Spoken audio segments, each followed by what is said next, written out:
Howdy folks, and welcome to the Daily Coin. My name is Rory, and today is Wednesday, October the 11th, 2017. And today is a little bit different.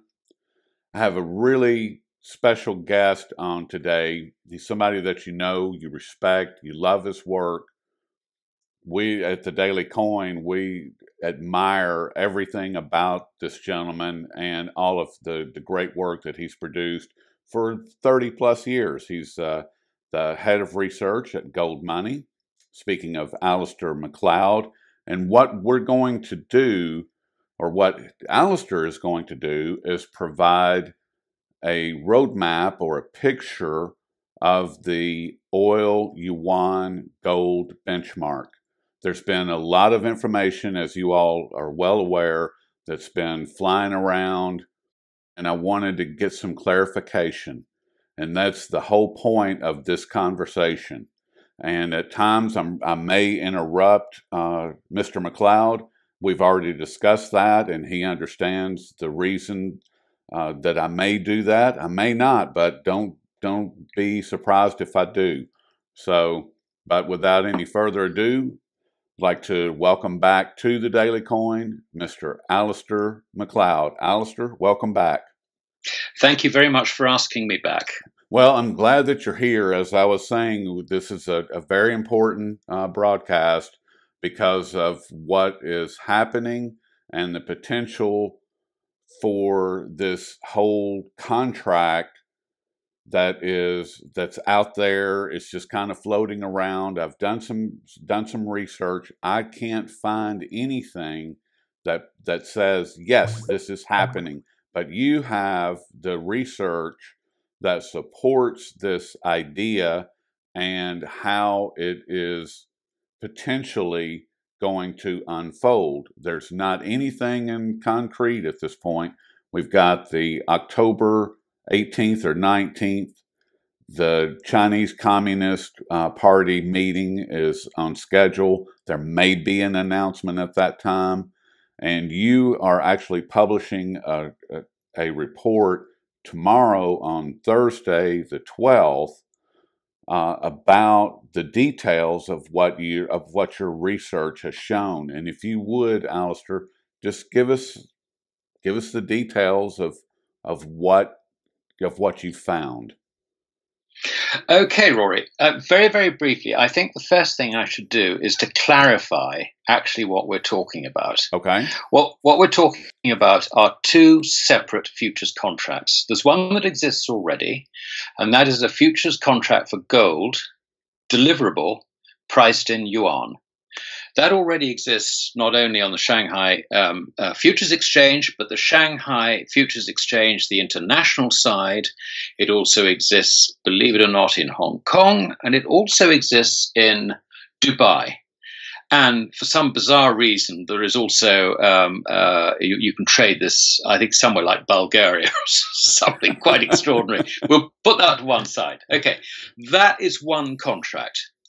The contract which they have yet to introduce, which is really what we're talking about, is an oil contract for a quality oil like WTI equivalent, something like that, priced in yuan. So these are two separate contracts. Now, the point about it is that a supplier of oil to China, if you look at Iran, for example, as an absolute classic case, and now, of course, Venezuela as well. Yes. These are countries who either do not want to use the dollar, or alternatively, find that the American government turn around and say, you are not allowed to use the dollar. So what do? They go and sell their oil to China for yuan, and once this contract is in place, what they can do is they can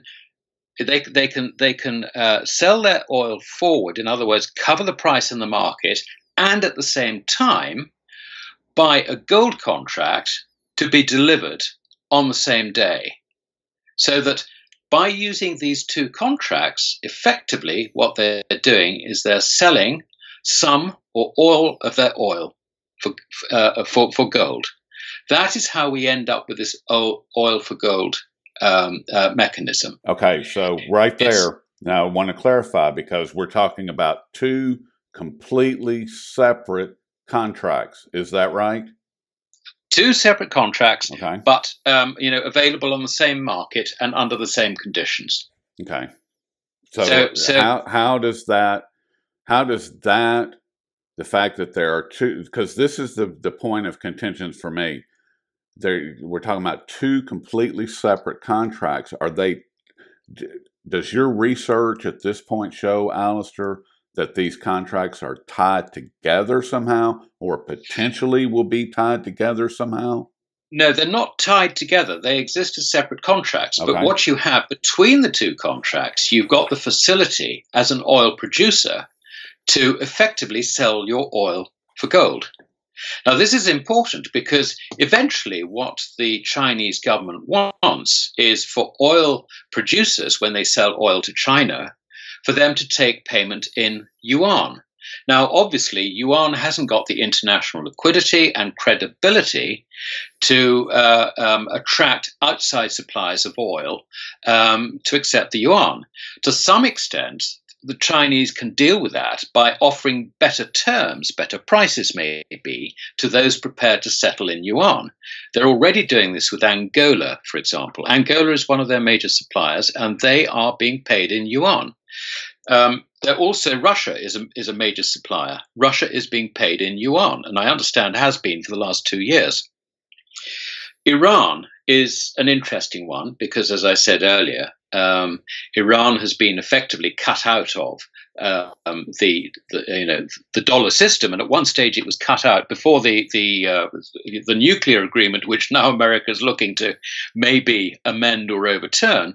They were also cut out of international payments in all currencies through the SWIFT system. Right. The SWIFT system is meant to be completely independent, but the American government lent on SWIFT, which is based in Brussels, and told them not to accept payments from any banks doing business with Iran. So, the whole thing was closed down as far as Iran was concerned. What saved Iran? I mean, they had the currency more or less collapsed, as you may imagine. Yes. But what saved Iran was gold, because they had some gold, and not only that, but gold was being smuggled out of Turkey, which is very much a gold center. People were flying, they were carrying gold physically on aircraft down to Dubai, and then changing planes, and then flying up to Tehran from Dubai, carrying their gold. There was a huge, great trade for a little while of people doing this. So the Iranians, not only do they have this predilection for gold, born out of history and the understanding of what real money is, but this actually saved their bacon when the Americans effectively tried to cut them off financially, cut them off at the knees.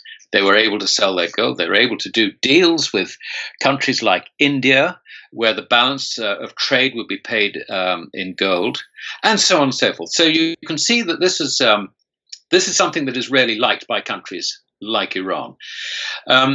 China imports roughly 8.5 million barrels a day. So let's just get an idea of the size of this, the potential size of this.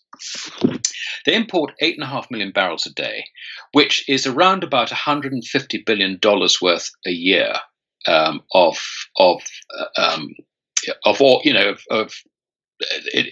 dollar equivalent. Now, if, let's say, just 1/3 of that at current gold prices was converted into gold, this would be 1,200 tons of gold per annum of extra demand on the market. Now, here, there's another point which I've got to make absolutely clear. I saw an article the other day written by someone who'd sort of picked up on this idea and thought that China would be supplying the gold. No. This is a means of sourcing gold out of international markets. China is not going to supply any gold whatsoever. China has ring-fenced all her gold and all her citizens' gold by having capital controls. They can't get 1 ounce out of China. And China, I can tell you, has got no intention of supplying any gold in payment for oil.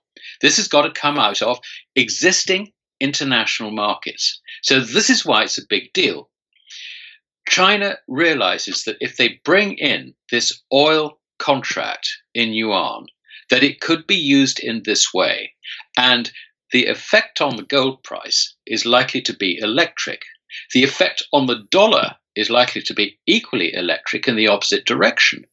And so this then becomes something which is of geopolitical strategic importance. And it doesn't mean to say it's never going to happen, but what it does mean is that the timing of it so far has been affected by geopolitical considerations. I'll give you just a little bit of history about this. Please.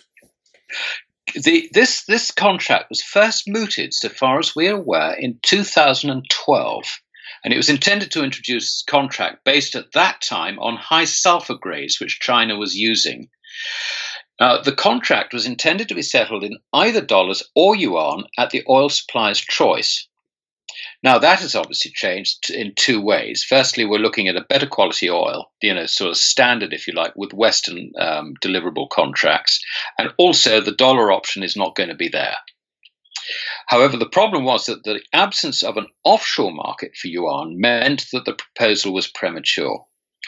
And then in 2014, these plans resurfaced again, right, with the Shanghai Futures Exchange chairman, no less, quoted as saying that the yuan had become more international and recognized in the market. And he added that the proposed contract had support from both the government and financial regulators. And at the same time, there was a guy called Guo Jianwei, who was a People's Bank monetary policy official. And he was quoted in the Shanghai Securities News as saying that the PBOC planned to start yuan-denominated gold and oil futures at the same time to help establish a global payment system for the Chinese currency. Now, this statement gets to the nub of the reason for doing this, and that is that they want to internationalize the yuan, probably more quickly than by any other measure taken by the People's Bank. And to back up his quote, Guo then described how the PBOC had agreed 2.5 trillion yuan's worth of currency swaps with 23 central banks, pointedly excluding the United States. So you can see that this went back some considerable time. And this oil for yuan story has rumbled on, with the Chinese delaying the introduction, as I suggest, for geopolitical reasons. And that is until this journalist who contacted me, a guy called Damon Evans, who is an oil analyst, and he specializes in the Far East oil markets. And he reported that not only were traders being trained, but that locally registered entities of JP Morgan and UBS were among the first to have gained regulatory approval to trade the contract. Now, this tells me that this contract is going to go live in the not too distant future, probably by the year end.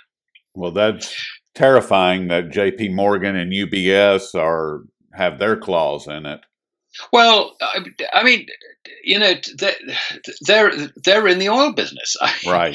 They're traders, so why shouldn't they? And I think the fact that they're in there just actually confirms that this is, this is a very live issue. I would agree that if they are, I must have overlooked that in the article that Damon Evans produced, which has created this conversation actually, because it was his article in the Asia Nikkei review, where everything kind of got this whole ball rolling. And I didn't realize that, or like I said, I must have overlooked that part where they were actually training people to trade this contract, because that's significant. It's towards the end of the article. You'll see the reference there.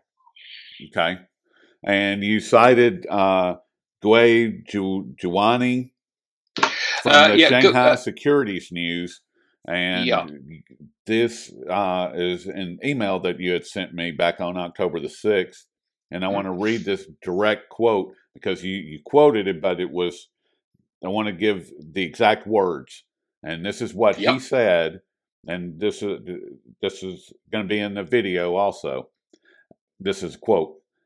At the end of last year, and this was in 2014. Well, last year would have been 2013. 2013, right? Yeah. At the end of last year, 2013, China's total with 23 foreign central banks or monetary authorities signed bilateral currency swap agreements. And interject, we reported all of these currency swaps, all these direct currency swaps that were going on that China was doing all around the world. So I thought that it was a lot more than that, but the total size of more than 2.5 trillion yuan. It is noteworthy that in addition to London, Paris, Frankfurt, Luxembourg, Singapore, striving for offshore yuan trading center with only the United States sitting on the sidelines, end quote. So that's huge, and that's part of it. Part of Yes, I'm sorry about the known. quality of English, but that's a translation from No, a translation from the Shanghai Securities News. it's all good. No, Yeah. that's perfect because it's clear. It's perfectly clear as to where that's a part of what we're talking about, and it's a big part. Well, Because it is. But bear in mind also that at the time, China was angling very hard to get the yuan included in the SDR, right, which actually happened last October the 1st, correct, eventually. But so there was quite a lot of lobbying on a number of fronts.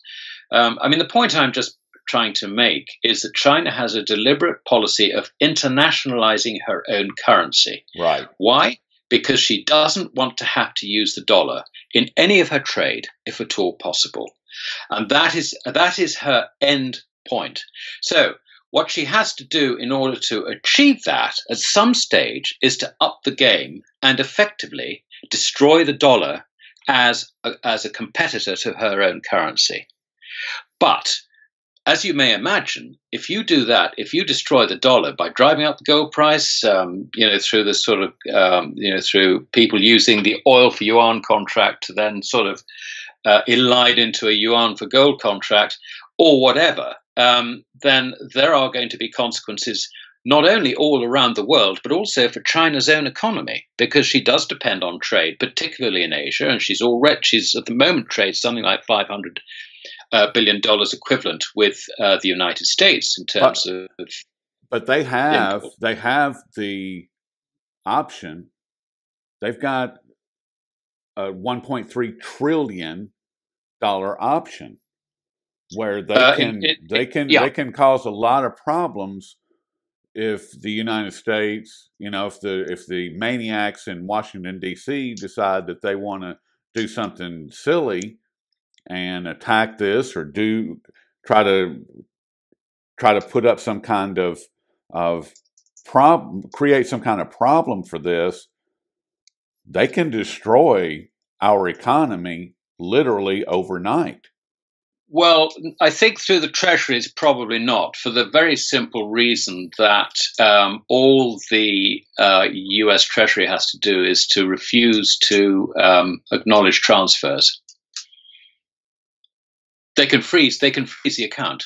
But in a real financial war, they'd freeze the account. Now, having said that, if they did that against China, I think that would raise eyebrows elsewhere, and people would then really begin to worry about their own holdings. But yes. I do think, Rory, that that is not a likely scenario. I just don't see the Chinese doing that. No. What I do see potentially is China transferring those securities to other people, and other people being able to sell them. And a very good example, you've got Saudi Arabia, which is short of money. If they come to an agreement with Saudi Arabia where they loan money or they take a stake in Aramco or whatever it is, then what they can do is they can pay in US treasuries and, sort of, if you like, set the contract that it's repayable in yuan, either at a rate fixed today or a rate fixed in the future or whatever. Isn't that what they were doing a couple of years ago or 3 years ago when they were establishing the AIIB and the BRICS Development Bank and these other banks? They were funding these projects with U.S. Treasuries, right?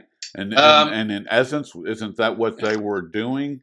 What you just described? I don't know. I don't know that for certain. If that is the case, I would not be surprised. Let's put it that way. But they don't need to use U.S. Treasuries for that because their reserves are 2/3. It's thought it's about 2/3 in dollars, which means that apart from what they've got in U.S. Treasuries, there's about another, I don't know, sort of 600 million to 700 million, not in US Treasuries. So they've got dollars, if you like, either deposit dollars or invested in something, some other form of liquidity which they could use. What are the implications for gold, and which has been one of the flags for me, is that gold hasn't reacted or responded to any of this news regarding this contract. Gold actually, the article that Damon Evans published came out on September the 1st. For the entire month of September, gold was moving to the downside every day, every trading day. Gold went down, or the overall month it was down. And what are you stated a moment ago that if merely 1/3 of the oil producers that sell oil into China accept this contract, that would impact about 1,200 tons of gold annually. That's a massive change. I mean, where do we go from there? Well, your first question, I think, was sort of seeing that here is a very important article, and yet the gold price has gone down and down and down ever since it was released. I don't know that it's right necessarily to put the two things together. I mean, Okay. one thing I will say is that for gold to drift off towards the end of the third quarter is not that unusual. Okay. The other reason that is very often stated is that physical demand tends to diminish in the run up to Golden Week, because Golden Week in China was last week. So, effectively, it's thought that all the buying for Golden Week has been done, and it's all going to sort of quieten down, and that is the opportunity, maybe, to mark prices down in the futures markets.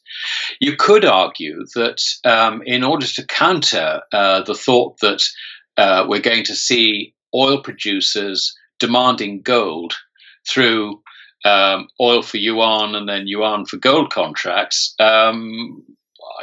means that the big banks, the Fed, the Exchange Stability Fund, whoever it is that initiates these things, wants to drive the price down, because the last thing they would like to see is on this announcement or on this article the gold price rising.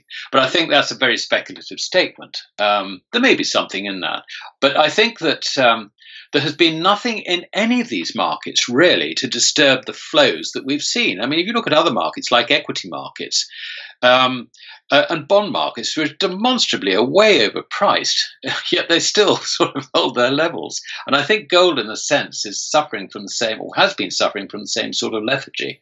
And the other thing is that gold is very much tied to the dollar. And what we saw was the dollar bottomed, I think, on the 7th of September. It rallied until more or less now, and that matched almost exactly the decline in the gold price. So perhaps this story has got absolutely nothing to do with what's been going on in the market, and the market's just been ignoring it. Okay. Well, and that was kind of my point, is that gold is just ignoring what sounds like a fairly important piece of news. If this is in fact coming to fruition, and it sounds like that it is, then it seems like that gold should respond. I mean, because if you're talking about potentially 100 tons a month from now on, that's got to come from somewhere. And my guess is that, well, we are assuming that once the oil contract comes in, that it's going to be used extensively for that purpose. I mean, at this stage, it is still an assumption. The other thing I would say is that you and I think, are considerably more aware of the factors that are likely to move the gold price than the average trader and the average bank around the world, let alone the average analyst, let alone the average mainstream media reporter. I mean, they honestly haven't got a clue. So this story, I mean, it comes out in Japan, and or online in Japan, admittedly, so what? There are thousands of stories going around. Why should I pay attention to this one? So I can see that. There are all sorts of reasons why Damon's article hasn't actually sort of led to an immediate recognition that this is actually very, very big. You and I understand it's very big, and I'm sure quite a lot of your listeners understand it's very big. But the media as a whole and the financial markets as a whole don't understand it's big. And not only that, I would also suggest they don't want to understand it's very big. Well, now we're getting somewhere. They don't want to understand that it's something. But in essence, Alasdair, aren't we really discussing a global monetary shift? And if if we look back in the near history of what happened when Saddam Hussein announced that he was going to start accepting euros for oil, and Gaddafi said that he was going to start taking gold dinars for oil. I mean, this didn't work out real well at all. And the situation with Syria that we were talking about a moment ago, I mean, anybody that understands what's going on in Syria understands that it's about oil and pipelines running through Syria. That's what the whole thing is about. So it seems like we're really discussing a scenario that could potentially be lethal for a lot of people, right? Or am I overplaying it? No, I don't think you are overplaying it, but I don't think the world has opened up to the implications. The first implication is America's effectively losing its sphere of influence in the Middle East. This is desperately important. It started really, I think, when President Trump decided to withdraw the CIA from Syrian activities back in July this year. From that moment, basically, Assad and Putin and Erdogan in Turkey, who had come round to the Putin side, and also the Iranians, really had control of that area, the whole of that sort of northern arc, as it were, at the top end of the Arab world. Suddenly, that was all under Russia's sphere of influence. The Americans were effectively removed from it. The other thing that is interesting is that the realization of this shift of power you see in Israel, because Netanyahu has gone to go and see, he's gone to see Putin in Moscow. Only last week, we've had King Salman of Saudi Arabia going to meet and talk to President Putin in Moscow. And what is fascinating, having been buyers of Western arms, have agreed an arms deal with Russia now. Yes. So the whole situation is changing. I just want to say something about Saudi Arabia as well. This is something which I don't think at the moment is in the genuine, on people's radar. But Prince Mohammed bin Salman has effectively engineered a soft coup. He has now become the heir apparent to the king. He has displaced a cousin of his, Mohammed bin Nayef, who actually was the Americans' favorite for the next king. So he was effectively America's man. Now he has been confined to his palace, and all his supporters basically are out. They're either confined to barracks or whatever. So you can see that what's happened is that the American influence has at the very least been diminished substantially by their man no longer being in the running for the kingship. Now, this young man, Mohammed bin Salman, he seems to be a little bit of a hothead. He is very keen to evolve the kingdom away from its very strict religious, sort of constitution and operations. Now, I don't think we're going to see, people being sent to jail as opposed to being beheaded. I don't think we're going to get that sort of degree of change, but there is a degree of change that he's trying to push through, and I think probably this explains why he has attacked Qatar, because I think the clerics in Saudi Arabia look at Qatar, which is effectively Shiite, and not only is it Shiite, but it hosts Al Jazeera, who is a great critic, if you like, of this sort of extreme Wahhabinism. And all these factors, I think, sort of point to there's a big change happening. The Yemen situation is a failure as far as Mohammed bin Salman is concerned. He's been very much involved with that, so he has made mistakes. But there is no doubt about it. The American influence in Saudi Arabia has been diminished very, very substantially. And that is why the trip of the king to go and see Vladimir Putin is so important. I think it's fundamental.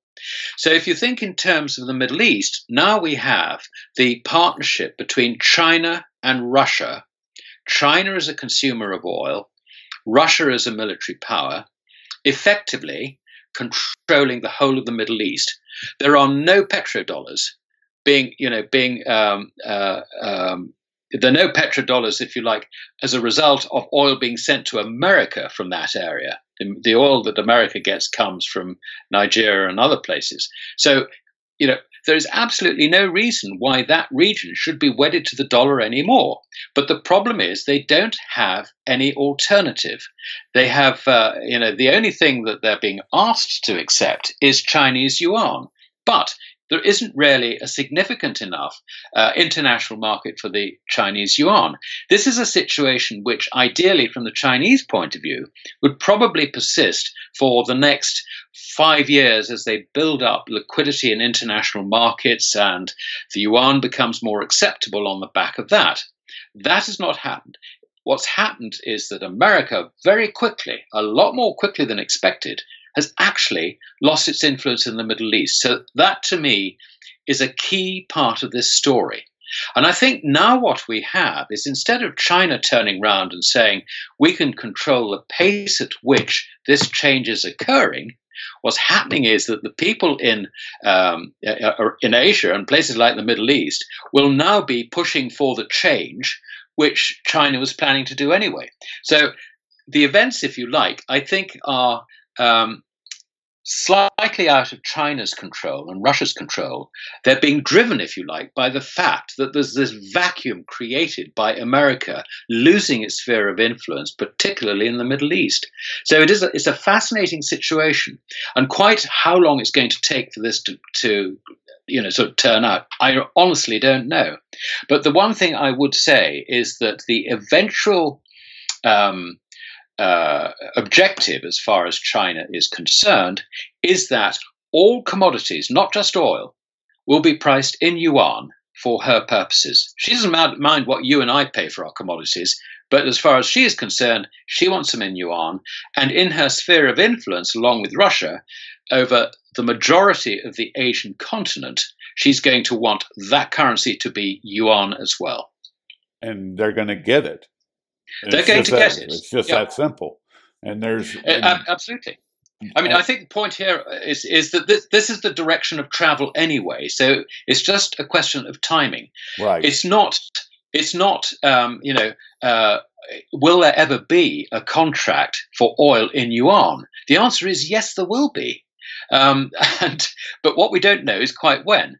And the importance of Damon Evans' article was that completely independently of talking to me or anyone else, so far as I could see, he is aware of what the regulatory situation is in Shanghai, in the international area of Shanghai, and knows that not only are traders being trained, but also local subsidiaries of international companies, including J.P. Morgan and UBS, are now authorized to kick the thing off.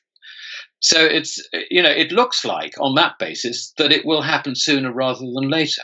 It sounds like it. I mean, it sounds like it's going to have to, just because of the events that are happening right now. I mean, like you said, Yep. the United States, just in the last 2 weeks, or actually since July, since, basically it coming to the realization that Syria is a lost cause for whatever purposes that they deemed that we needed to be there in the first place. That they see that we just don't have what it takes in order to hold that country, that they're going to continue to fight back. Russia's backing the Syrian army, and we can't beat them. So that's the way that I see it anyway. Probably wrong, but that's the way that I see it. So yeah, I don't think it was that, because the CIA do not give up like that. Well, no, I understand, but my point is that that's when we started losing our influence, and now with King Salman going to Russia, that's a huge slap in the face. It's a very clear signal. I think it's a very clear signal. Yeah, very clear signal that we're done with you guys. And oh, by the way, we're going to take on some of those S-400 missile defense systems that Russia is producing, and we don't need any more of your junk military equipment that doesn't work. Do you remember when Trump visited Saudi Arabia? How there was that arms deal signed? Yes. It was just a letter of intent. That's all. Tear it up. Yeah, those are and it doesn't matter. I mean, the THAAD system doesn't work. If it worked, then why would North Korea be able to launch these missiles just whenever they wish? If the THAAD system that's in South Korea, if it actually worked and did what it's supposed to do, those missiles would be shot out of the sky. But they're not. So 2 and 2 still equals 4 at my house. It certainly does. Yes, no, I'd agree with that. I think, what's interesting in this is that it's very tempting from a point of view of geopolitical analysis to think that this sort of nuclear option, which is what I've described it as, sort of driving the gold price up and driving the dollar down, that, if you like, is something that's sort of held over America's head to try and stop them getting too ambitious about North Korea, getting too ambitious about Afghanistan, where incidentally, as I understand it, President Trump sent another 4,000 people in, was it, as advisors? Yes. Advisors in inverted commas. But I actually think the time is now coming when China just doesn't have the control over the timing of what's going on, because this change in power in places like the Middle East has been so sudden and unexpected. It really has changed the whole chessboard, and this isn't being reported anywhere. It seems to me. So we should take notice of it. Yes, because everything has just changed. Everything. And you said that the gold nuclear option that China potentially is holding over America's head, which they very well could. I mean, how do you see, and we'll wrap it up here, Alasdair, how do you see this impacting the gold market? I mean, if it's going to be, we'll use 50 tons a month and say 600 additional tons a year of gold have to materialize to cover this oil Yuan gold benchmark contract. How does that play out? Well, we'll have to see whether it actually does generate demand. I believe it will, and I believe that there are very good reasons why it will. And I've mentioned Iran and Venezuela, if you like. I think also that the Saudis would probably, if they were going to, at this stage, accept preferential terms on the sale of their oil to China on the basis that they settle in yuan, they might quite like to go in and buy some gold as well.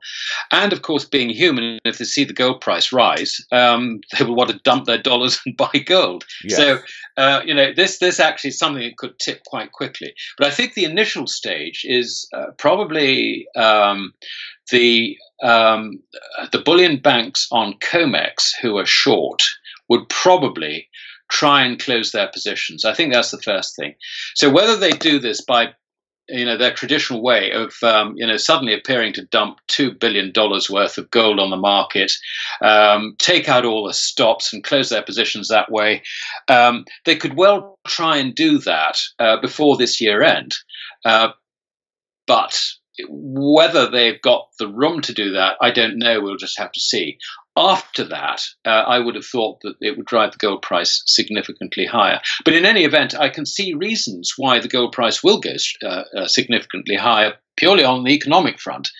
And that is that China is buying base metals, raw materials for investment in her own domestic infrastructure, right, as well as her infrastructure plans throughout Asia. You've got the OBR, the One Belt, One Road thing. You've got the maritime version. The amount of infrastructure spending that is planned is absolutely enormous. The benefit, the economic benefit of this is going to be very much for Europe in terms of, if you like, the advanced economies, and Japan and South Korea. The economy that's left out, of course, is America. So what America is going to have, I think, is an economy that is stagnating, but at the same time has got rising commodity prices and therefore rising inflation. And if you get any dollar weakness on top of that, which after this current rally I would personally expect anyway, inflation is going to become a very big problem for America fairly quickly into early next year. And under those circumstances, a stagnating economy and rising inflation, the dollar is just going to get crucified. I think it's going to be a very, very tricky time for America being left out of the global expansion story, which is essentially an Asian story. Better get gold while you can.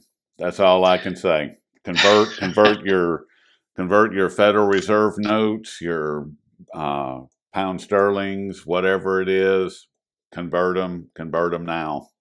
Because open a gold money account, I would say. Open a gold money account. Yeah. Do something. My goodness. And then you can get silver as well, which has been left way behind. I mean, this year silver's up roughly 6%, 5-6%, something like that. And gold is up 10%. 9, 10%, 11% maybe. It should be the other way around. Gold goes up 10%, silver should be up 18%. So I think that's been left way behind. That's my own personal view. So get silver. So silver. I mean, if you have a gold money account, you can buy either. So that's not a problem. Oh, well, Alasdair, I certainly appreciate all your time, and I really appreciate you coming on in such short notice and giving us a much better understanding of what this whole story means. It really means a lot to me, and I'm sure that the audience appreciates the in-depth review of what's actually happening and the potential for the very near future. I mean, it sounds like that something is going to change. It is changing, and that there's going to be even more and larger changes in the very near future. So, oh, indeed. And can I just say one thing, please, absolutely, Rory? And that is that I will be publishing an article on this very subject, which will be released tomorrow, round about, I should think, sort of midday afternoon, your time tomorrow. And it'll be headed "Oil for Gold: The Real Story." So that will come out tomorrow, and I think your listeners and subscribers, will have that, if you like, the full explanation, all the moving parts, all the things that matter, and so they will have that to back up this interview. That sounds great. That's perfect, and look forward to it. And as soon as that comes out, Alasdair, I'll put the link in the description below the video, so they'll be able to access it there as well. Brilliant. So, but thank you once again for all your time, and I guess we'll pick it up in the not too distant future. That's my pleasure. Thank you for having me on, Rory.